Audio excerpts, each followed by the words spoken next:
Yeah, even though we've had a couple rounds of severe weather already this season, typically we don't when we talk about February and early March, so this maybe adds a little extra emphasis. Severe storms prepared this week, great time to review all of this information. The best spot to be when it comes to seeking shelter with all of that is to get down into the basement. We say it nearly every time that we have severe weather to help remind people, especially if they're in a panic, oh, that's where I need to go. But during that tornado drill tomorrow, that might be a good time to review that information. Where do I go at work? Where do I go at school? When I frequent, church, for instance, a lot, where's the storm shelter there? Start thinking of those things during that test tomorrow at 11 o'clock. And, in addition to that, if you can't get to a basement, just try to put as many walls between you and the storm as possible. Try to get as inside and as low as possible with that, and definitely avoid the windows anytime that we have strong storms moving through our backyard. Now, we don't have to worry about that at all tonight or the next couple days. High pressure will help keep us clear and dry through tomorrow. A little cloudy on Thursday, but we're still staying dry and quiet, and temperatures definitely cooler compared to yesterday, but still above normal for this time of year.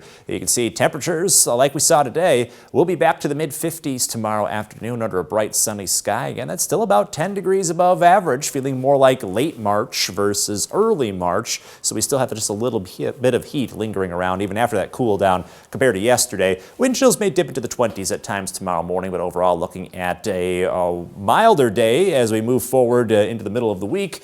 And definitely looking dry. We could use some rainfall, hopefully not too much all at once, but any kind of rain that comes through will be beneficial considering we're pretty dry right now after the 8th driest February on record. Friday may help in this regard, not looking at any storms, but could have some soaking rainfall. Half of an inch of rain, possibly up to an inch of rain on the high end, so decent amount of rainfall coming through our backyard. You can see that on future tracks starting late Thursday night, so by Friday morning, as you can see, some pockets of soaking rain coming through, and we have a good old-fashioned rainy day, it looks like, as a possibility for Friday.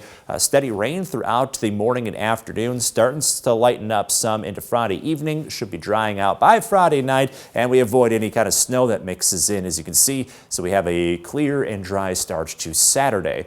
Temperature-wise, mid-50s the next couple days, then we drop back to average, back to typical by the time we get to Saturday, 45 with some sun by the afternoon, staying sunny for Sunday, and then jumping back up into the 60s in your most accurate 10-day forecast.